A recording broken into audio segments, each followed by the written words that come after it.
At Berkshire Hathaway, we have all kinds of businesses. We own 73 businesses now, and in businesses, we're looking for an entity that has durable competitive advantage, somebody that not only is doing well now, but will do well 10 or 20 years from now. And in capitalism, when you have a wonderful business, it's like having an economic castle.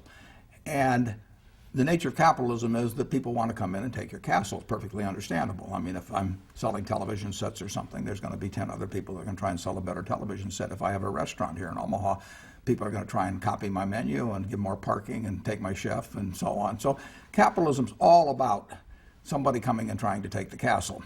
Now, what you need is you need a castle that has some durable competitive advantage, some castle that has a moat around it. And that moat, one of the best moats in many respects, is to be a low-cost producer. But sometimes the moat is just having more talent. I mean, if you're the heavyweight champion of the world and you keep knocking out people, you've got a competitive advantage as long as you can keep doing it. And it's very profitable if you're the one that happens to be able to do it. If you can turn out great motion pictures, I mean, you know, Steven Spielberg, I mean, he's a fellow to bet on, and it has enormous economic value. Well, we're looking for that institutionalized. We're not looking for the best brain surgeon in town. We're looking for the Mayo Clinic. So we want an institution that, regardless of the person in charge, will maintain that competitive advantage over the decades. And we hope we find that in some businesses, and then we try to get the best person that we can to run them. Usually it's the person who's been running them. Are you always right, or do you make mistakes? No, we make mistakes. It wouldn't be any fun if we didn't make mistakes.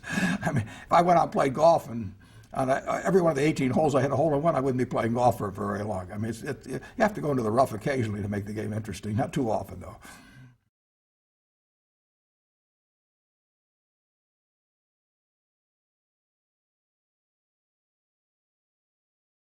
What money is claim checks.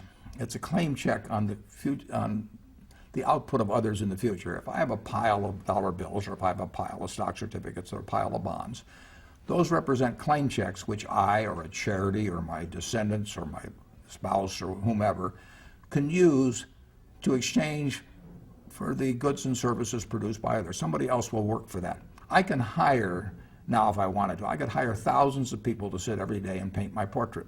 You know, and they would be employed, and I could use these claim checks, and I could look for the perfect portrait of myself. I would never find it because I don't look like Arnold Schwarzenegger, but I could keep looking for the guy that would try and make me look that way.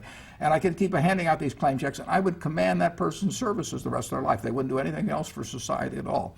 And, you know, or I could build myself a wonderful pyramid. I could say, you know, why should people have to go to Egypt to see one of these things? So I'll spend all of these claim checks I've got and just have thousands of people. We'll have them in loincloths and, you know, like the original cast in Cecil B. DeMille production, and they'll haul these blocks of granite. We'll build a pyramid and make people forget all about Egypt. And that would command the services of other people. So money will let you can exchange these little pieces of paper for other people's goods and services in the future. And the wisdom with which you do that, or your own proclivities, you know, depends very much on the individual. And some people build pyramids, and I hope other people engage in cancer research.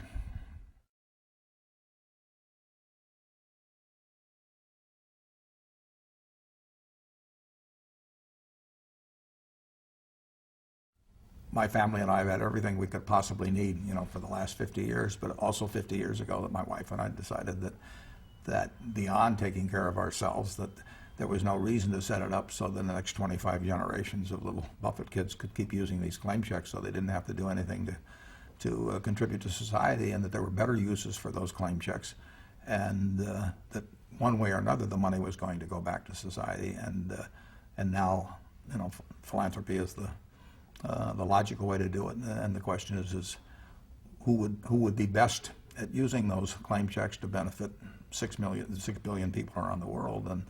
And I've decided that the 5 foundations that I'm allocating the claim checks to will do a first-class job of that, and so far I'm very pleased about it.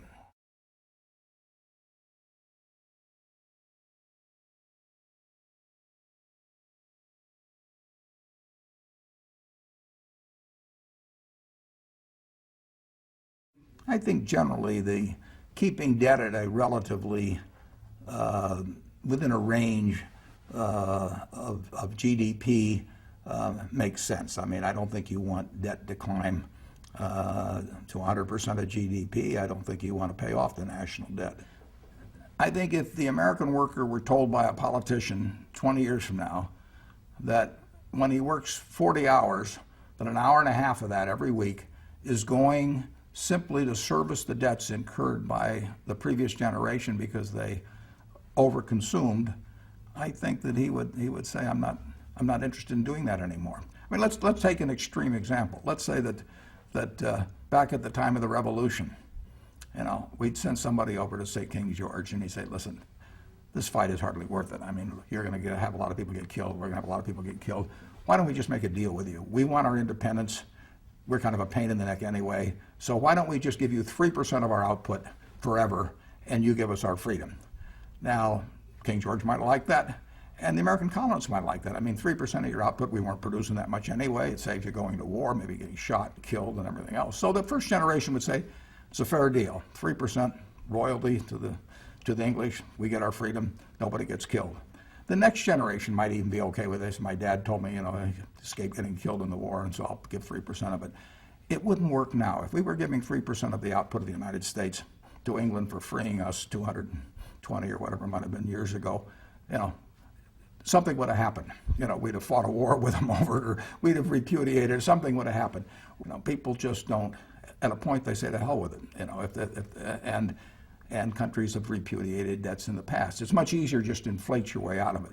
I mean, if I could finance all my own consumption today by handing out something called Warren bucks or Warren IOUs, and I had the power to determine the value of those IOUs over time, believe me, I would make sure that when I repaid them 10 or 20 years from now, that they were worth less, per unit than they are today. So it's any company, any country that piles up external debt will have a great temptation to inflate over time, and that means that our currency relative to other major currencies is likely to depreciate over time, in my view.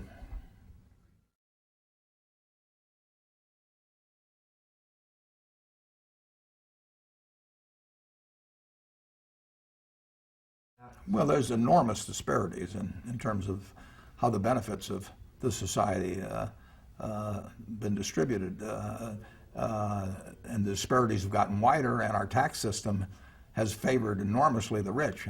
I am now treated as sort of an endangered species by the government. They want to make sure nothing bad happens to me, so I get a tax rate of 15%, counting payroll taxes virtually, on a very large income, and the average American is paying a higher tax rate than I and most members of the Forbes 400 are paying if you count payroll taxes.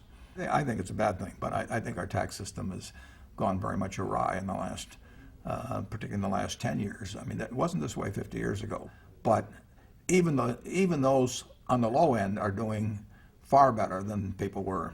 The ones on the high end were doing 100 years ago. I mean, there are many, many things that a person earning a normal wage in this country can do and enjoy that John D. Rockefeller couldn't do and couldn't enjoy. So it's a rising tide has lifted the boats, but it's lifted the yachts a lot faster.